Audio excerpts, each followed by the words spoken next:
के लिए संशोधन, 10वीं के लिए संशोधन, 11वीं के लिए संशोधन, 12वीं के लिए संशोधन। अब कौन सी अनुसूची में क्या विषय है, जैसे अनुसूची 1, 2, 3, 4, 5, 6, 7, 8, ये तो हमारे थे मूल संविधान में। 9, 10, 11, 12 ये बाद में जुड़ी हुई। किस अनुसूची का क्या टॉपिक है, कौन सी अनुसूची किस विषय पर जो है, किस विषय से संबंधित। तो अनुसूची 1 में क्या चीज का वर्णन है? अनुसूची जो 1 है उसमें भारत के संघ शासित प्रदेश या केंद्र शासित प्रदेश और भारत के राज्य,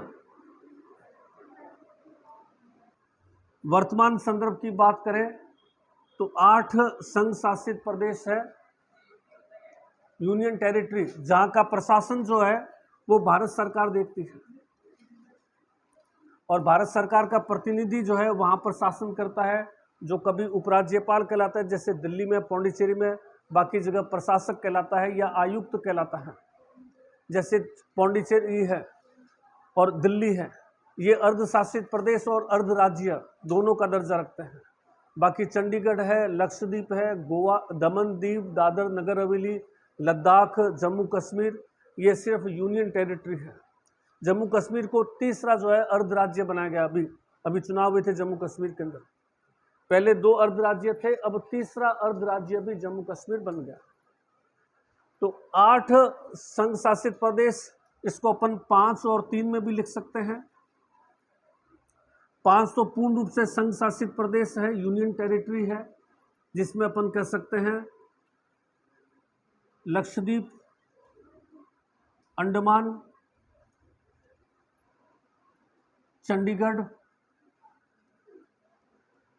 चंडीगढ़, लद्दाख, दमन दीव, दादर नगर हवेली। ये पहले अलग अलग थे, इनको कंबाइन कर दिया गया, दमन दीव दादर नगर हवेली। तो हमारे यहाँ वर्तमान में 8 संघ शासित प्रदेश है, 28 राज्य है। 8 संघ शासित प्रदेशों में 5 संघ शासित प्रदेश ऐसे हैं जो पूर्ण रूप से संघ शासित प्रदेश ही है, जबकि 3 संघ शासित प्रदेश ऐसे जो अर्ध राज्य भी है साथ में। संघ शासित प्रदेश होने के साथ साथ में अर्ध राज्य भी है, जैसे दिल्ली है, पौंडीचेरी है और जम्मू कश्मीर है। अभी जम्मू कश्मीर में चुनाव हुए थे, उमर अब्दुल्ला मुख्यमंत्री बना। दिल्ली में अपन जानते हैं केजरीवाल हट गया, अभी वो शालिनी, क्या नाम है, मालिनी है? हाँ, वो जो महिला बनी है, और इसी तरह से पौंडीचेरी का भी मुख्यमंत्री है। तो ये 3 है तो यूनियन टेरिटरी, और उसके साथ साथ में इनको अर्ध राज्य का भी दर्जा है, यानी आधी पावर तो यहाँ के मुख्यमंत्री को है और आधी पावर यहाँ के केंद्र सरकार द्वारा जो नियुक्त उपराज्यपाल होता है उसके पास में। मैंने आपको कल परसों बताया था कि दिल्ली के अंदर पुलिस जो है, बाकी सब में तो पुलिस राज्य सरकार के अधीन होती है, राजस्थान के मुख्यमंत्री के अधीन है राजस्थान की समस्त पुलिस, लेकिन दिल्ली में ऐसा नहीं है।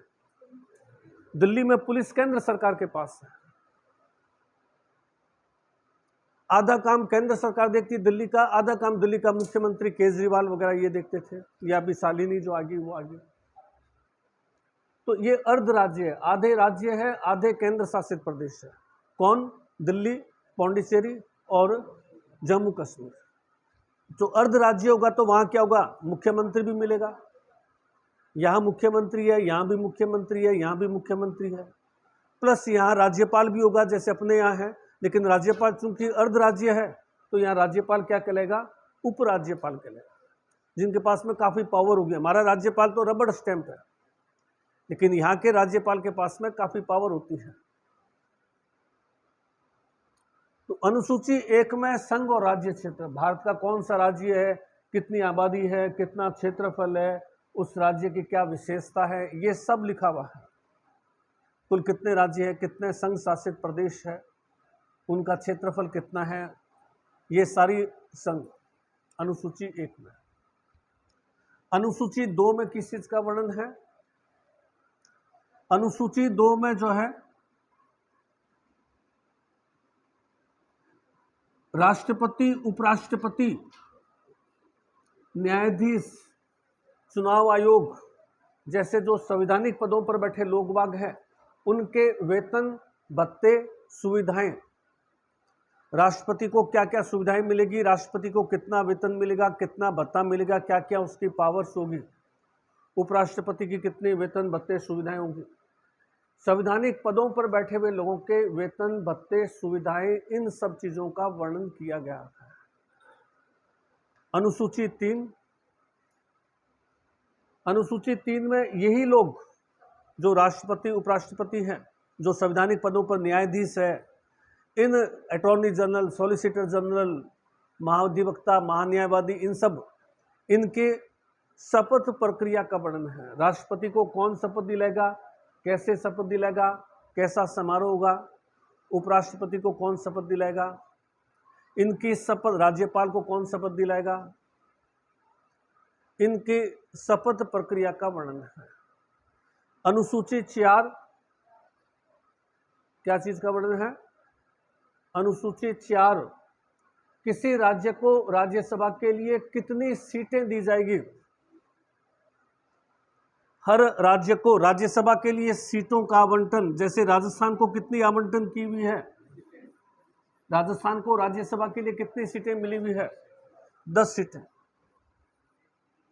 अलग अलग राज्यों को उसकी आबादी के अनुसार राज्यसभा के लिए अलग अलग सीटें दी हुई है। लोकसभा को तो अपन देखते ही निर्वाचित होकर भेजते हैं, जैसे बीकानेर से अर्जुन मेघवाल, राज्यसभा को हमने कभी निर्वाचित किया नहीं, क्योंकि इनका हमारे वोटिंग से मतलब नहीं है। जो हमारे एमएलए चुने थे, सिद्धि कुमारी वगैरह, जो इनको चुना है, ये आगे वोट करके राज्यसभा के सदस्यों को चुनेंगे। तो जिस राज्य में जितने एमएलए ज्यादा होंगे, उस राज्य से उस पार्टी के ज्यादा राज्यसभा सांसद होंगे। जैसे मान लीजिए राजस्थान में 110 और 80 है या 90 है और 10 सीटें हैं, तो 6 इस पार्टी के चुने जाएंगे, 4 इस पार्टी के चुने जाएंगे, अनुपातिक प्रति के अनुसार चुने जाएंगे। अनुसूची 5 और 6 लगभग मिलती जुलती है, अनुसूची 5 और 6। इसके लिए आपको एक टर्म ध्यान रखना पड़ेगा, वो है ATMM।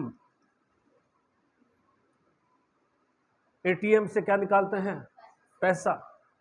अरुणाचल प्रदेश, त्रिपुरा, मिजोरम, मेघालय।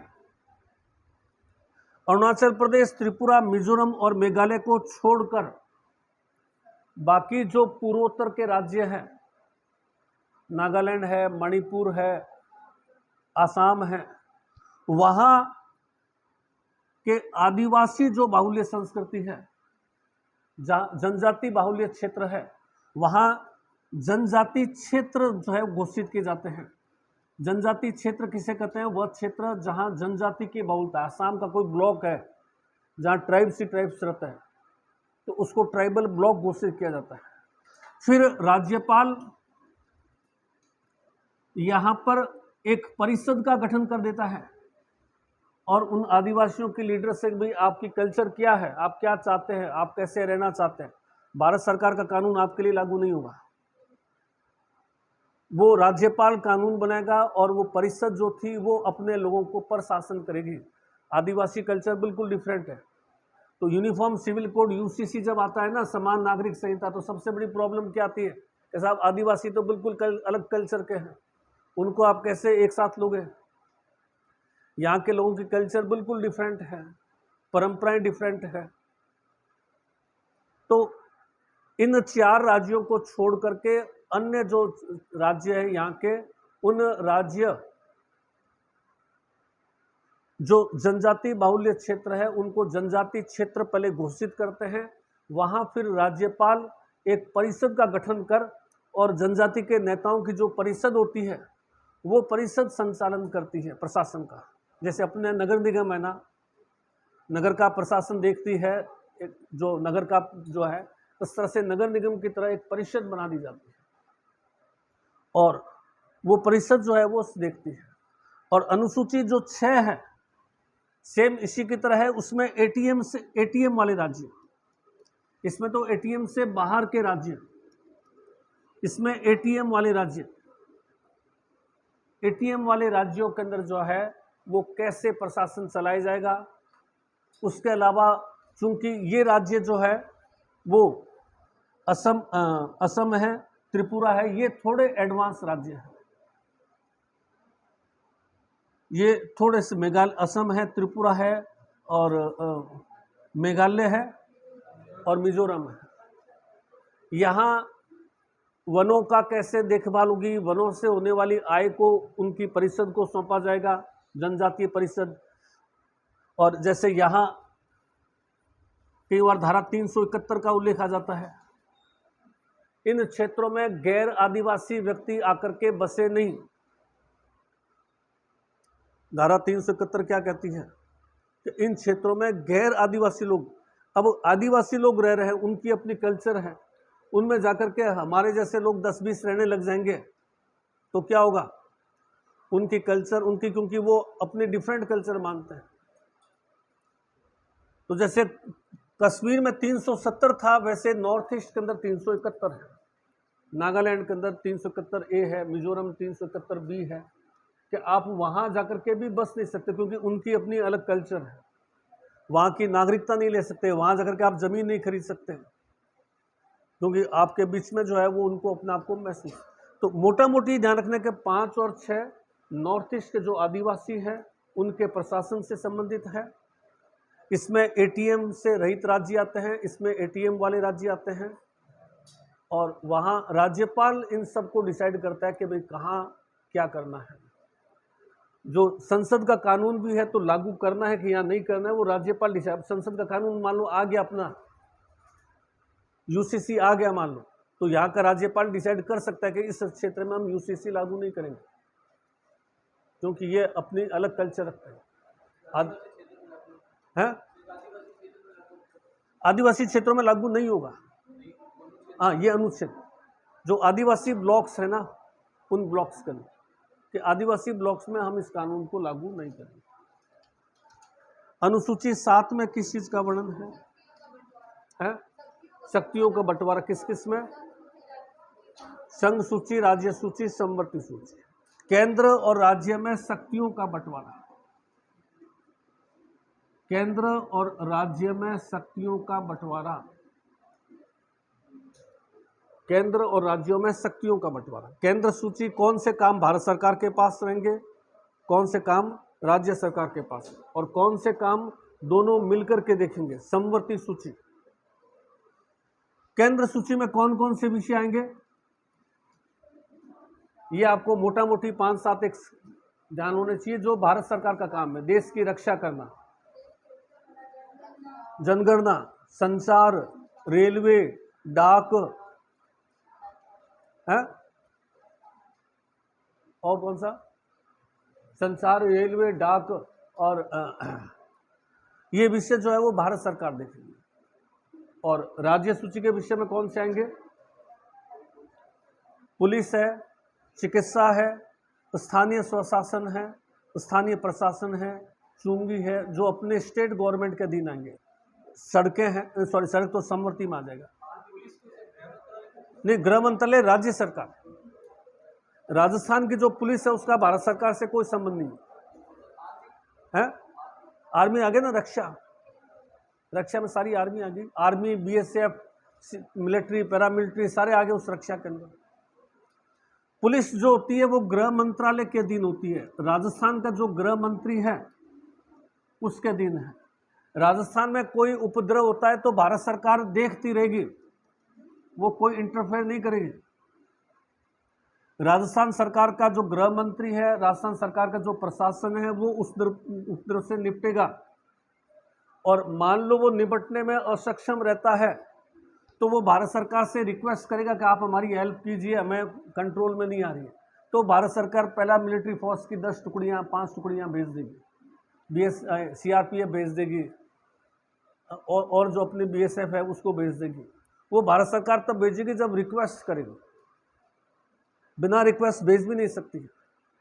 और मान लो उपद्रव हो गया, उसके बाद में जांच करवानी है जैसे सीबीआई जांच चाहते हो तो सीबीआई जांच भारत सरकार नहीं कर सकती जब तक कि राज्य सरकार लिख करके भारत सरकार के पास नहीं भेजे कि साहब ये केस हमारे से सॉल्व नहीं हो रही है, हमारी इंटेलिजेंस, हमारी पुलिस इस केस को सॉल्व नहीं कर पा रही है, आप हमारी हेल्प कीजिए, आप अपनी बॉडी को दीजिए। तो केंद्र सरकार का जो गृह मंत्री होगा वो सीबीआई को आदेश देगा कि आप इस मामले को देखिए, अन्यथा तो स्टेट पूर्ण रूप से अपने आप में, क्योंकि स्टेट का विषय है, पुलिस तो स्टेट का काम है, सारा स्टेट को देखना है। समवर्ती सूची में जैसे शिक्षा आ जाती है, अपने सेंट्रल स्कूल खुला हुआ है और पास में महारानी स्कूल खुला हुआ है। महारानी स्कूल स्टेट गवर्नमेंट चलाती है, सेंट्रल स्कूल भारत सरकार चलाती है। वन है, सड़क है, स्टेट हाईवे भी है, नेशनल हाईवे भी है। सड़कें राज्य सरकार अपने हिसाब से बनाती है, भारत सरकार सड़कें अपने हिसाब से बनाती है। ये अनुसूची 7 में है। उद्योग राज्य सूची के लिए, उद्योग राज्य सूची का विषय है। अपने यहाँ कोई उद्योग बड़ा कितना भी आता है, अडानी आता है, अंबानी आता है, कोई भी लगाता है तो स्टेट गवर्नमेंट से परमिशन ले, उद्योग राज्य सूची का।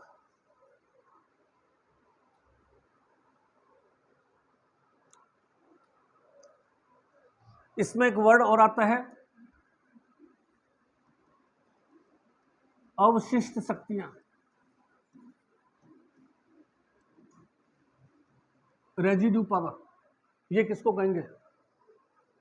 अवशिष्ट शक्तियां किसे कहेंगे?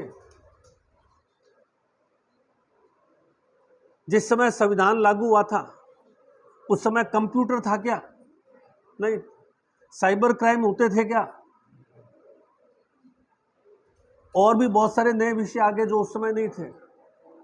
तो ऐसा कोई भी विषय जो इन तीनों सूचियों में नहीं है, इन तीनों सूचियों में नहीं है, न संघ सूची में, न राज्य सूची में, न समवर्ती सूची में, ऐसा कोई सडन विषय आ गया तो वो स्वतः ही किस में शामिल होगा? संघ सूची में शामिल, उसको सीधा ही संघ सूची में डाल देंगे। कोई नया विषय आ जाए, कोई नया तरह का क्राइम आ जाए, तो नई तरह का कानून आ जाए तो उसको किस में डालेंगे?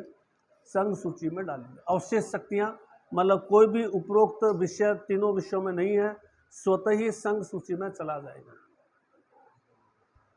अनुसूची 8 है, भाषाओं का वर्णन है। शुरू में कितनी भाषाएं थी जब हमारा संविधान लागू हुआ था? संविधान जब लागू हुआ था तो हमने कितनी भाषाओं को मान्यता दी थी? संविधान लागू हुआ था तो हमने 14 भाषाओं को मान्यता दी, जो आज बढ़ते हुए कितना हो गई है? 22 भाषा। अब हमने जो है वो 22 भाषाओं को मान्यता दे रखी है। 22 भाषाएं जो है वो संविधान, जिसमें राजस्थानी भाषा नहीं है। जब हमने संविधान लागू किया 26 जनवरी 1950 को, तो हमने एक लाइन और लिखी भाषाओं के अंदर कि जो अंग्रेजी भाषा है इसको मान्यता तो नहीं दे रहे हैं, 22 भाषाओं में नहीं अंग्रेजी, ध्यान रखना है, अंग्रेजी को मान्यता तो नहीं दे रहे, लेकिन इसको संपर्क भाषा के रूप में 15 साल तक रखेंगे। केवल 15 साल तक अंग्रेजी संपर्क भाषा रहेगी। यानी एक राज्य, साउथ का राज्य है, वो कहता है हमको हिंदी बोलना नहीं आता है, तो आप वहाँ लेटर लिखोगे तो वो हिंदी में जवाब नहीं देंगे, तो क्या होगा? अंग्रेजी में लिखना पड़ेगा। साउथ के बहुत सारे नॉर्थ ईस्ट के राज्य है, तो अंग्रेजी को हमने 15 साल के लिए लागू किया था 1950 में। तो 15 साल हम अंग्रेजी पढ़ेंगे और 15 साल बाद में जब हिंदी विकसित हो जाएगी बहुत ज़्यादा तो हम अंग्रेजी को हटा देंगे। हटाने की नौबत कब आई? 15 साल बाद। तब कब बनेगा? 1965 में। 1965 में आ गए भाई, 15 साल हो गए, अब अंग्रेजी को हटाओ और हिंदी जो है वो पूरी भाषा हो। साउथ के राज्यों ने विरोध किया। तमिलनाडु सबसे आगे रहता है, आपको पता है, भाषा को लेकर के जितना तमिलनाडु में क्रेज है उतना किसी भी स्टेट में क्रेज नहीं। तमिलनाडु ने विरोध किया, साउथ के बहुत सारे राज्यों ने विरोध किया, तो सरकार ने कहा कि भाई अब अंग्रेजी तो और बढ़ गई है, हटाना तो दूर की बात है, एडवांस हो चुकी है, अंग्रेजी को हम अनंत काल तक लागू रहेंगे। तो ये दिमाग में सभी लोग रखिए कि अंग्रेजी भाषा अब हटने वाली नहीं है, अकॉर्डिंग टू आवर कॉन्स्टिट्यूशन। हमारे संविधान के अनुसार अंग्रेजी भाषा अब हमेशा के लिए लागू हो गई है। जो हमने शुरू में 15 साल के लिए लागू की थी, आज की तारीख में वो हमेशा के लिए लागू है, संपर्क भाषा के लिए। और कोई भी राज्य चाहे तो अंग्रेजी को अपनी राज्य भाषा भी घोषित कर सकता है। जैसे नागालैंड जो है, इसने अंग्रेजी को अपनी स्टेट लैंग्वेज घोषित कर दिया कि ये हमारी राज्य भाषा है। तो यहां तक तो ये थे मूल संविधान में। अनुसूची 9, ये 9, 10, 11, 12 संविधान में संशोधन द्वारा जोड़ी हुई। अनुसूची 9 देखिए 1950 में जब संविधान लागू हुआ और संविधान लागू करने के बाद में भारत सरकार ने जो है वो संविधान के अंदर अपने सामंतवाद को खत्म कर दिया था। संविधान में कहीं पर भी सामंतवाद का उल्लेख नहीं था। समान संपत्ति वितरण, ये सब प्रावधान हमारे संविधान में किए गए थे। तो सरकार ने क्या किया, सामंतों से भूमि को छीनने का प्रयास किया। पहले सामंतवाद था। मान लो, मैं एग्जांपल दे रहा हूं कि मान लो बीकानेर में कोई व्यक्ति कह रहा है कि मैं मान लो बज्जू हाउस में रहता हूं, तो इट मीन्स बज्जू की लैंड जो है वो क्या है, उसके क्षेत्रफल में आती है, वो उस लैंड का मालिक है। और उसके बज्जू में काम करने वाले किसान जो है वो उस जमींदार के नौकर है। किसान काम नहीं करे तो जैसे अपन नौकर को घर से निकाल सकते हैं, वो कभी भी जो है वो किसान को निकाल करके दूसरे किसान को ला सकता है या उसको निकाल के छोड़ सकता है। तो किसान भूमि का मालिक नहीं है। भूमि का मालिक कौन है, जमींदार है, जो कॉर्नवालिस ने शुरू किया था। तो अपने यहाँ जमींदारी सिस्टम थी। बहुत सारे मेजोरिटी 90% लोग ऐसे थे जो भूमिहीन किसान थे, और मामूली से लोगों के पास में अथाह भूमि जिसकी कोई लिमिट ही नहीं है। तो न तो वो खेती कर सकता और न भूमिहीन किसानों को कोई फायदा हो रहा था। तो सरकार ने जो है भूमि सुधार कानून लागू किया, जमींदारों से भूमि को छीनना शुरू किया।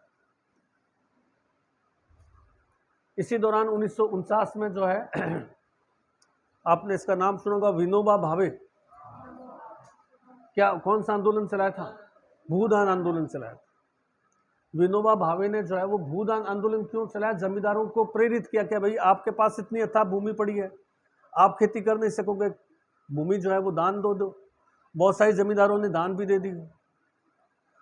कुछ लोगों ने जो है वो भूमि देने से इनकार कर दिया कि नहीं, हम अपनी भूमि क्यों देंगे, हम सदियों से इस भूमि पर बैठे हुए हैं, देने से इनकार कर दिया। सरकार ने छीनने का प्रयास किया उनसे भूमि, कोर्ट से जाकर के स्टे लिया है। अब आपको पता है कोर्ट से एक बार स्टे आ गया, 2 साल, 3 साल, 4 साल, 5 साल, 10 साल, कोई सीमा नहीं है। तो सरकार ने देखा ये तो लैंड रिफॉर्म हो नहीं पाएगा, ऐसे तो लैंड रिफॉर्म कैसे होगा, हर व्यक्ति कोर्ट में जा रहा है, स्टे ला रहा है, छीनेंगे कैसे। तो सरकार ने पहला संविधान संशोधन किया। ध्यान रखना, फर्स्ट संविधान संशोधन कब हुआ, 1951 के अंदर, संविधान लागू होने के जस्ट साल भर के अंदर पहला संविधान संशोधन किया 1951 के अंदर। संविधान में 9वीं अनुसूची जोड़ी, और फिर सरकार ने कहा कि ये हमने जो अनुसूची जोड़ी है, इस अनुसूची में जो विषय हम लिख देंगे, ये 9वीं अनुसूची, इसमें जो विषय हम लिख देंगे वो विषय न्यायालय में चुनौती नहीं दिए जाएंगे। उस विषय पर कोई व्यक्ति न्यायालय में नहीं जाएगा। तो अनुसूची 8 थे, 9वां पन्ना जोड़ा और पन्ने के ऊपर ऊपर लाइन लिख ली कि इसके अंदर जो टॉपिक हम लिखेंगे उस पर कोई कोर्ट नहीं जा सकेगा। समझ में आ गया ना, कोई कोर्ट नहीं जा सकेगा। तो इस तरह से जो है 9वीं अनुसूची जोड़ी, और 9वीं अनुसूची में पहला विषय क्या लिखा, भूमि सुधार। हम भूमि छीनते हैं तो कोई व्यक्ति कोर्ट में नहीं जाएगा। हम भूमि सुधार के लिए भूमि छीन रहे हैं तो कोई व्यक्ति कोर्ट में नहीं जाएगा। पहला विषय क्या लिखा, भूमि सुधार। ऐसा करते करते सरकार ने भी इसमें 10-12 के आसपास विषय लिखे हुए। तो समझ में आए ना, पहला अनुसूची 9 1951 में जोड़ी गई। इसमें रखे गए विषय का न्यायालय में चुनौती नहीं दी जाएंगे। पहला विषय जो इसमें रखा वो भूमि सुधार का विषय। तो पूछे कि भूमि सुधार कानून संविधान की कौन सी अनुसूची में है, 9वीं अनुसूची। तो 9वीं अनुसूची में क्या है, भूमि सुधार कानून लागू। ये भूमि सुधार के कारण पाकिस्तान इतना पिछड़ा क्यों, क्योंकि वहां भूमि सुधार कानून लागू नहीं। तो वहां आज भी ऐसे मुझसे वाले जमींदार है बहुत सारे जिनके पास में अथाह भूमि है और रॉयल लाइफ जीते हैं, और दूसरी तरफ अथाह आम जनता है जिनके पास में लैंड भी नहीं है, या उस जमींदार के खेत में बंधुआ मजदूरी की तरह काम करते हैं, क्योंकि वहां लैंड रिफॉर्म लागू नहीं। और जहां अनइक्वलिटी होगी, अनइक्वलिटी होते ही क्या होगा, एक है समाज का उच्च वर्ग और एक है समाज का निम्न वर्ग, और इसके मध्य का आता है मध्यम वर्ग। ये मध्यम वर्ग जो होता है, ये किसी भी समाज की जान होता है। किसी भी समाज की तरक्की जो करता है वो मध्यम वर्ग करता है। अपर वर्ग को अपने ऐशो आराम से एंजॉय से फुर्सत ही नहीं है। उनका लड़का तो आज छुट्टियां मनाने के लिए स्विट्जरलैंड घूम रहा है, कल वो वहां जा रहा है, उनको अपने ऐशो आराम से फुर्सत नहीं है। देश में क्या हो रहा है, कौन क्या है, इससे कोई मतलब नहीं है। निम्न वर्ग जो है उनको अपने रोजगार के लिए दौड़ना पड़ता है। आज वो बात करने लग जाए कि भाई साहब ये होगा तो उसके रोजगार खत्म हो जाएगा, उसको उठते ही जो है अपने रोजगार के लिए व्यवस्था करनी। मध्यम वर्ग में कौन आएगा, सामान्य शिक्षित व्यक्ति, एक अध्यापक है, एक डॉक्टर है, एक इंजीनियर है, एक पढ़ा लिखा व्यक्ति है, कोई क्लर्क है, कोई बाबू है, कोई सामान्य पढ़ा लिखा व्यक्ति। उसके दिल में क्या आती है कि यार मेरा बेटा भी डॉक्टर बने, हमारा स्टेटस भी थोड़ा सा ऊपर हो। कोई मध्यम वर्ग का टीचर है, वो सोचता है मेरा बेटा जो है वो इंजीनियर बन जाए, हमारा स्टेटस ऊपर। ये मध्यम वर्ग क्या करेगा, संघर्ष करेगा, मेहनत करेगा। मेहनत हमेशा मध्यम वर्ग करता है। किसी भी समाज की तरक्की कैसे हो रही है, उस समाज का मध्यम वर्ग डिसाइड करता है। मध्यम वर्ग भी आगे ले जाएगा। तो पाकिस्तान में मध्यम वर्ग नहीं है। सबसे बड़ा प्रॉब्लम ये है कि वहां अपर क्लास है एक, जो कि टीवी का मैच देखने आता है, क्रिकेट का काला चश्मा लगा करके 5,000 का आगे आगे करके बैठता है और पैसा भी खर्च करता है, और एक है वो उनको मतलब ही नहीं है। मध्यम वर्ग जहाँ होगा वहाँ तरक्की होगी, वही चिंतन करेगा, वही सोचेगा, वही प्रयास कर, मेहनत करेगा कि मैं कैसे ऊपर जाऊं। मध्यम वर्ग के अंदर दिमाग है, थोड़ा सोच रहा है, वो वकील है, डॉक्टर है, इंजीनियर, ये सब मध्यम वर्ग में काउंट होते हैं।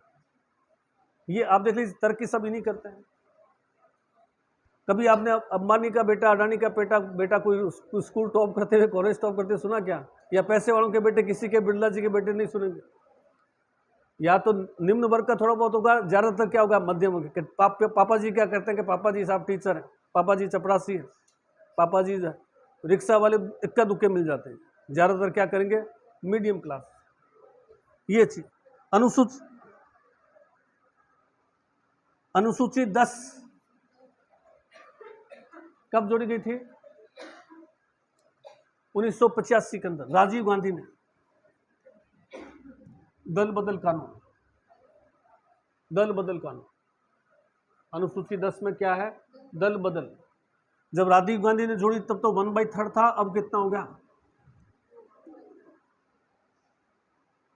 किसी पार्टी के 2/3 सदस्य उस पार्टी को छोड़ते हैं और नई पार्टी बनाते हैं, तो उसकी नई पार्टी को मान्यता मिल जाएगी। और 2/3 से कम सदस्य है तो उनकी सदस्यता समाप्त हो जाएगी। जैसे आपने अभी महाराष्ट्र में देखा होगा, शिंदे अलग हो रहा है, वो कौन है ना, वो पवार, अजीत पवार अलग हो रहा है, वो अलग हो रहा है। पार्टियां जो मेन पार्टियां थी वो इन्होंने हड़प ली। ये दल बदल कानून है। अनुसूची 11 1992 के अंदर नरसिम्हा राव ने लागू की थी, पंचायती राज के कानून। अनुसूची 12 1992 में नरसिम्हा राव ने लागू की थी। क्या चीज का वर्णन है? स्थानीय स्वशासन। स्थानीय स्वशासन जिसमें क्या आएगा, नगर पालिकाएं, नगर निगम, नगर पालिका एक्ट वगैरह जो है, ये अनुसूचियां हैं संविधान की मुख्य अनुसूचियां। उसके बाद में संविधान के भाग है, मेन जो भाग है वो फिर अनुच्छेद स्टार्ट कर देते हैं। पहले अपन जो है वो राज्य का संविधान ले लेते हैं एक बार, क्योंकि राज्य ये थोड़ा लंबा पड़ जाएगा। राज्य का संविधान एक बार स्टार्ट कर देते हैं, फिर बाद में टाइम मिलेगा तो संघ संविधान दे देंगे।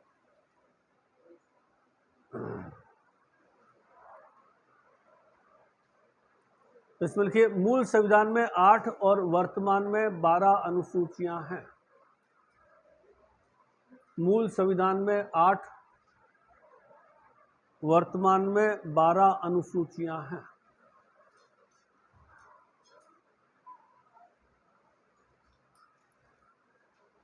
मूल संविधान में 8, वर्तमान में 12 अनुसूचियां हैं। अनुसूची 1,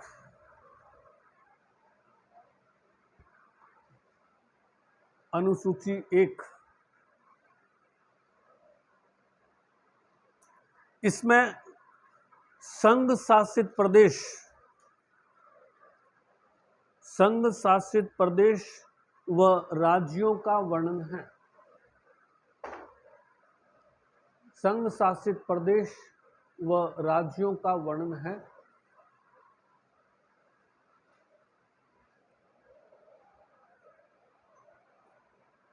देश में कुल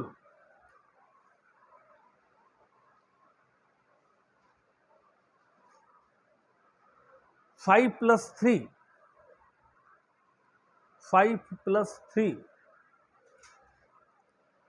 8 संघ शासित प्रदेश व 28 राज्य हैं। 28 राज्य हैं। संघ शासित प्रदेश के बारे में एक एक लाइन में मैं इंट्रोडक्शन बता देता हूं। पहला लिखिए संघ शासित प्रदेश अंडमान निकोबार। संघ शासित प्रदेश, खाली संघ शासित प्रदेश लिख रहे अपन, अंडमान निकोबार। राजधानी पोर्ट ब्लेयर, राजधानी पोर्ट ब्लेयर।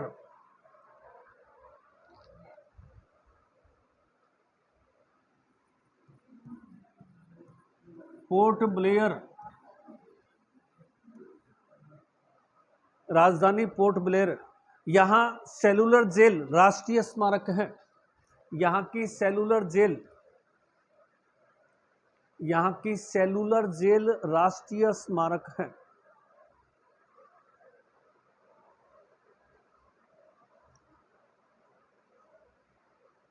दूसरा लक्षद्वीप, दूसरा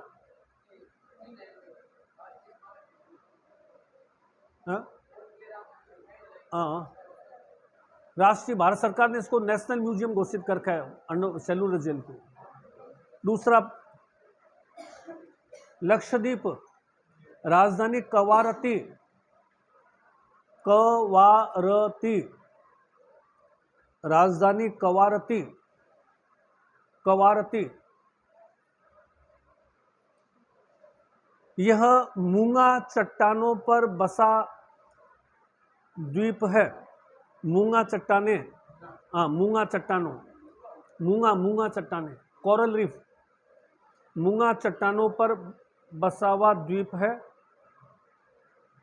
मूंगा चट्टानों पर बसा हुआ द्वीप है। यहाँ 99% मुस्लिम आबादी है। 99% मुस्लिम आबादी है। अगर आए ना कि सर्वाधिक मुस्लिम आबादी का प्रतिशत कौन से राज्य में है या संघ शासित प्रदेश में है, तो क्या आंसर आएगा? लक्षद्वीप। तीसरा लिखिए चंडीगढ़, चंडीगढ़। नक्शा, नक्शा फ्रांसीसी इंजीनियर लुई कार्बूजियर ने बनाया था। लुई कार्बूजियर, फ्रांसीसी इंजीनियर लुई कार्बूजियर।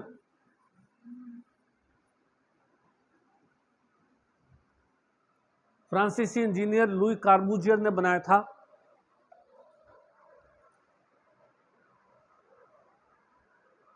पंजाब हरियाणा की राजधानी व संघ शासित प्रदेश है। तीनों है ये। पंजाब हरियाणा की राजधानी भी है, संघ शासित प्रदेश भी है। लुई कार्बूजियर।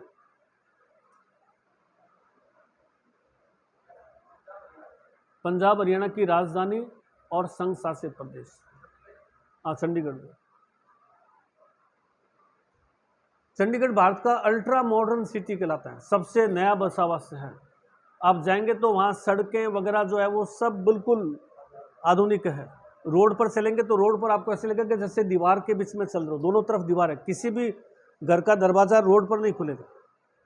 हर रोड के किनारे जो मकान बने हुए उनके पीछे जो है वो मैदान होगा और घर के दरवाजे उस पीछे मैदान में खुलेंगे। आप सीधा फ्रंट रोड पर नहीं आ सकते। और हर चौराहे पर वहाँ पर वो सेंसर्स और कैमरे लगे हुए हैं। मैक्सिमम स्पीड 70 किलोमीटर्स की है और कोई 71 भी चला करता है तो हाथ उसके पास में आ जाता है। अपनी तरह ये नहीं कि कोई बुलेट को मतलब 100 की स्पीड से चला रहा है, कोई 10 की स्पीड से चला रहा है, कोई पटाखे छोड़ रहा है, 1 सेकंड में काम हो जाता है। चलिए आगे लिखिए। चौथा, लद्दाख।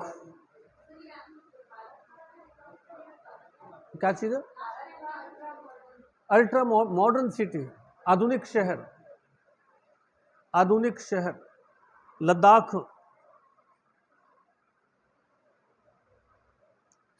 कोई खास विशेषता नहीं है। और 5वां लिखिए, संघ शासित प्रदेशों में कितने? 4 हुए, 5 हुए? 5वां दमन दीव दादर नगर हवेली। दमन दीव, चारों साथ साथ ही लिखना है। दमन दीव दादर नगर हवेली, पहले अलग अलग थे अब एक कर दिए इनको। दमन दीव दादर नगर हवेली गुजरात और महाराष्ट्र के बीच में। राजधानी सिलवासा,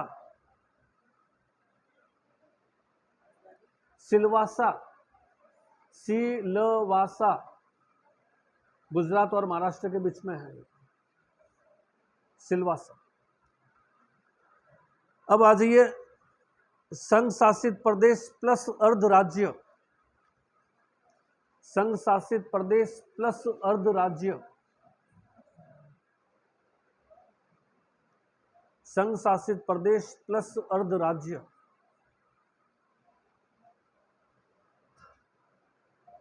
पहला अर्ध राज्य, पहला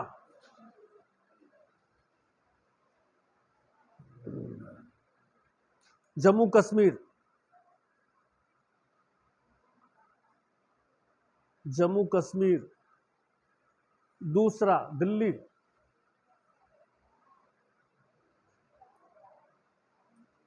तीसरा पौंडीचेरी, पौंडीचेरी, पौंडीचेरी, पौंडीचेरी। पौंडीचेरी के अंदर एक लाइन लिख लीजिए, यह 4 टुकड़ों में बसा प्रदेश है। 4 ब्लॉक्स है इसके, 2 अलग अलग दिशाओं में, 4 टुकड़ों में बटा हुआ है पौंडीचेरी। 4 टुकड़ों में बटा हुआ है। आगे आ जाइए।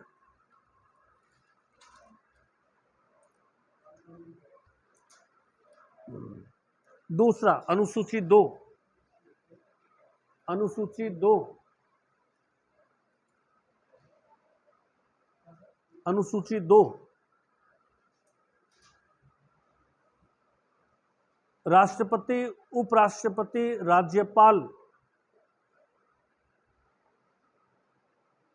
राष्ट्रपति, उपराष्ट्रपति, राज्यपाल आदि, राज्यपाल आदि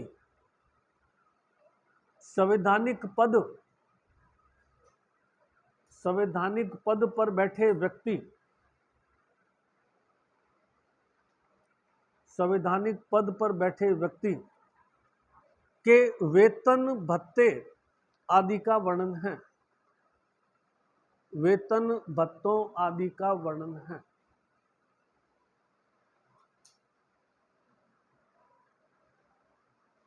तीसरा अनुसूची 3 उपरोक्त व्यक्तियों की शपथ प्रक्रिया का वर्णन है। उपरोक्त व्यक्ति जो राज्यपाल वगैरह है, उपरोक्त व्यक्तियों की शपथ प्रक्रिया, उपरोक्त व्यक्तियों की शपथ प्रक्रिया का वर्णन है। शपथ प्रक्रिया का वर्णन है। शपथ, अनुसूची 4,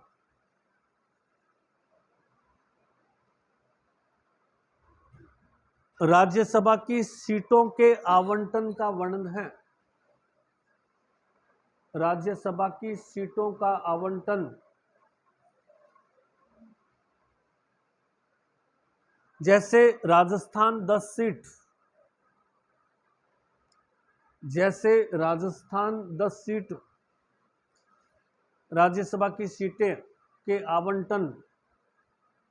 अनुसूची 5,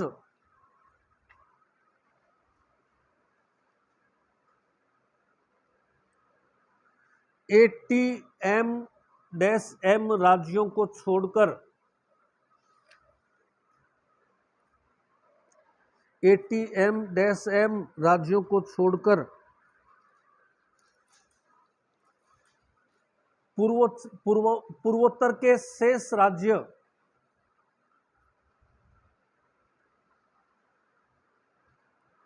पूर्वोत्तर के शेष राज्य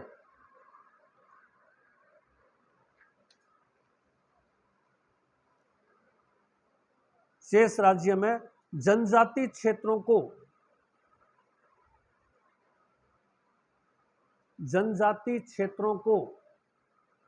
पूर्वोत्तर के शेष राज्यों में जनजाति क्षेत्र को अनुसूचित क्षेत्र कहते हैं। अनुसूचित क्षेत्र कहते हैं।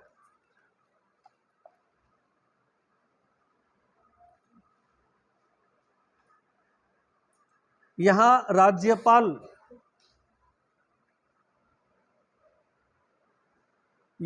राज्यपाल संसद के कानून को लागू करने से मना कर सकता है। संसद के कानून को लागू करने से मना कर सकता है।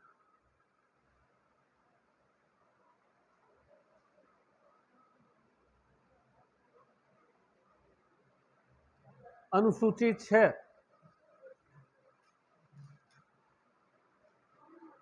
यह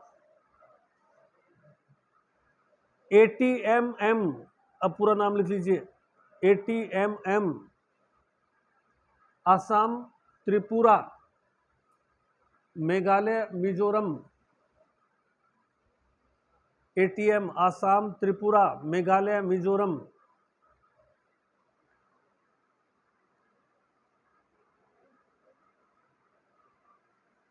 से संबंधित है।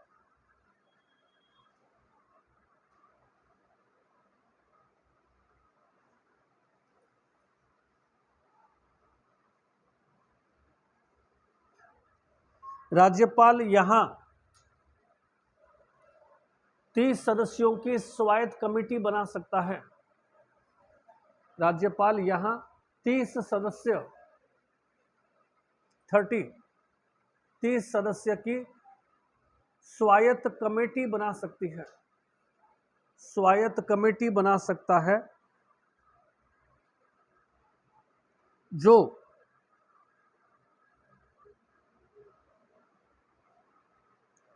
आदिवासियों की सांस्कृतिक गतिविधियों को बढ़ावा देता है।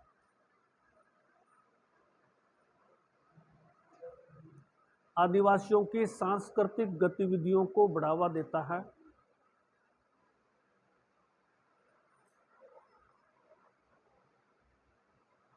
(371) में 371 में नागालैंड को विशेष दर्जा दिया गया है। नागालैंड को विशेष दर्जा।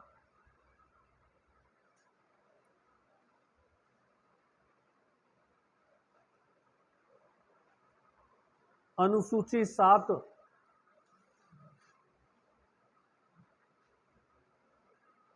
अनुसूची 7 केंद्र और राज्यों के मध्य शक्तियों का बंटवारा है। केंद्र व राज्यों के मध्य शक्तियों का बंटवारा है। जैसे पहले लिखिए संघ सूची, केंद्र सरकार की शक्तियां क्या है। संघ सूची, इसमें 5-7 एक जो फेमस विषय है, रक्षा, संचार, विदेश, डाक सेवा, रक्षा, संचार, विदेश, डाक सेवा, रेलवे, जनगणना, जनगणना इत्यादि। एयरवेज आ जाएगा, एयरवेज भी आ जाएगा इसी के अंदर। हवाई सेवा, रेल सेवा है, वैसे हवाई सेवा भी इसी में आएगा। मूल विषय 97, कुल विषय 100। मूल विषय 97, हाँ इसी में। कुल कितने विषय है केंद्र सरकार के पास? 97, और उप विषय मिला करके 100। मूल विषय 97, कुल विषय 100, यानी 3 जो बड़े हैं वो उप विषय है, मूल विषयों में नहीं आ रहा। राज्य सूची, राज्य सूची,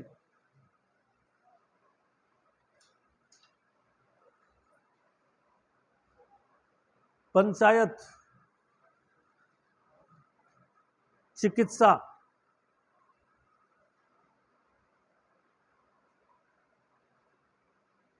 महिला बाल विकास, महिला व बाल विकास, स्वास्थ्य, उद्योग आदि। मूल विषय 61, कुल विषय 66। मूल विषय 61, कुल विषय 66।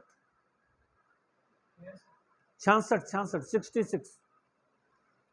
समवर्ती सूची, समवर्ती सूची,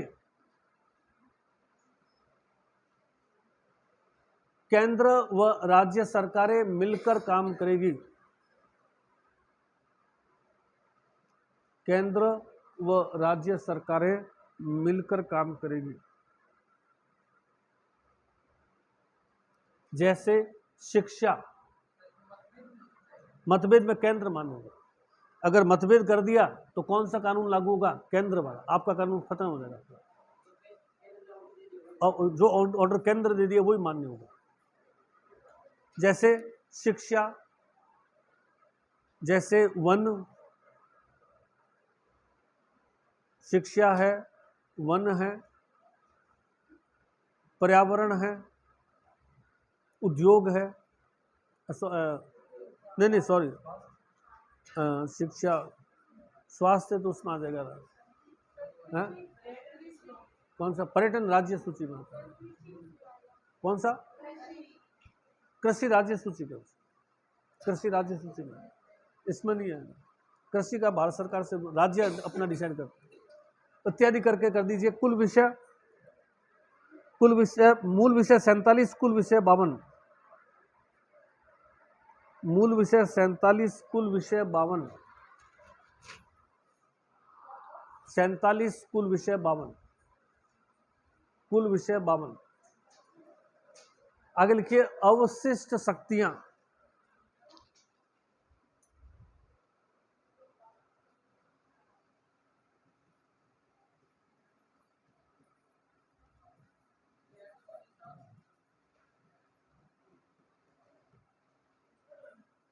ऐसा कोई विषय जो उपरोक्त तीनों सूचियों में नहीं है, संघ सूची में शामिल होगा। ऐसा विषय जो उपरोक्त तीनों सूचियों में नहीं है, संघ सूची में शामिल होगा।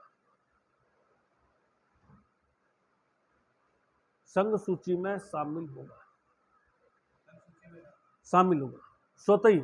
नया विषय आगे मैंने बताया ना, कोई नया विषय आ गया तो कहाँ जाएगा, सीधा संघ सूची करना, उसका राज्य से सम्मति से कोई मतलब नहीं। आगे लिखिए अनुसूची 8,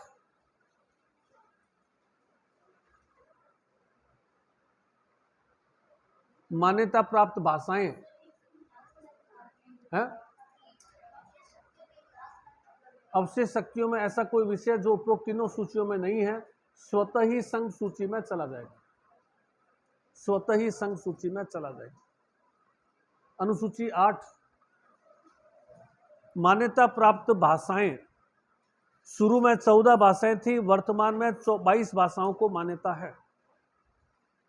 शुरू में 14 भाषाएं थी, वर्तमान में 22 भाषाओं को मान्यता है। वर्तमान में 22 भाषाओं को मान्यता है। इसी में लिखना है, अंग्रेजी को संपर्क भाषा के रूप में,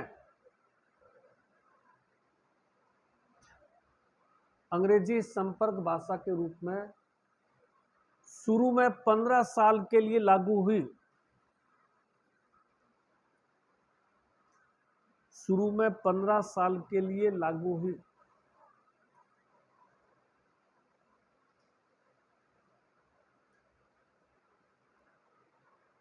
वर्तमान में या 1965 में इसे 1965 में इसे अनिश्चित काल के लिए लागू कर दिया गया। अनिश्चित काल, अंग्रेजी का कोई काल नहीं है, अनिश्चित काल तक लागू किया गया।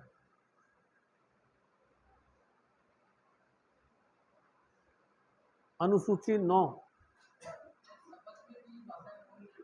कौन से? विधायक शपथ लेता है तो ये जो 22 भाषाएं अपन हैं उसमें से किसी में ले सकता है, उससे बाहर। जैसे बीकानेर से अर्जुन राम मेघवाल था, वो गया, वो क्या मुझे राजस्थानी में शपथ दिलाओ, बाहर कर दिया है। हाँ हाँ, तो राजस्थानी मान्यता नहीं है तो नहीं ले सकता। अगर दिला भी दी तो कैंसिल हो जाएगी, स्वतः ही 22 जो मान्यता प्राप्त भाषाएं उसी में से ले सकता। अनुसूची 9, अनुसूची 9, प्रथम संविधान संशोधन द्वारा, प्रथम संविधान संशोधन द्वारा 1951 में, प्रथम संविधान संशोधन द्वारा 1951 में संविधान में जोड़ी गई।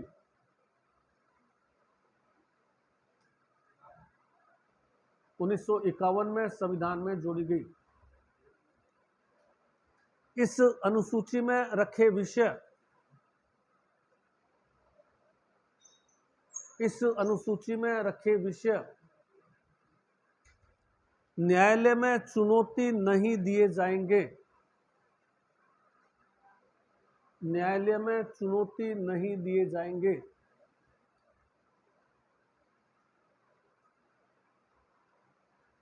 पहला विषय भूमि सुधार कानून रखा गया। पहला विषय भूमि सुधार कानून रखा गया।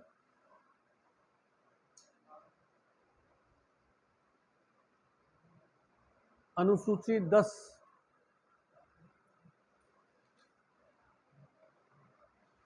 अनुसूची 10 1985 में राजीव गांधी ने जोड़ी। 1985 में राजीव गांधी ने जोड़ी।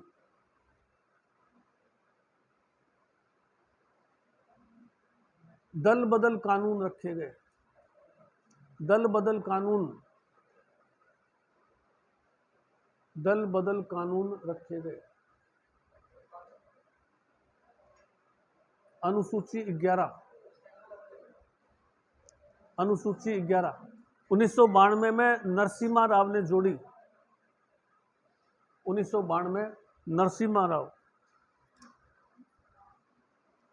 1992 11 1992 नरसिम्हा राव ने जोड़ी। पंचायती राज व्यवस्था, अनुसूची 11 में क्या चीज है? पंचायती राज व्यवस्था है। हाँ, पंचायती राज को लागू किया गया। पंचायती राज व्यवस्था लागू की गई। अनुसूची 12 1992 सेम। अनुसूची 12। नगरपालिका कानून लागू किए गए। नरसिम्हा राव सेम 1992 नरसिम्हा राव। नगरपालिका कानून लागू किए गए।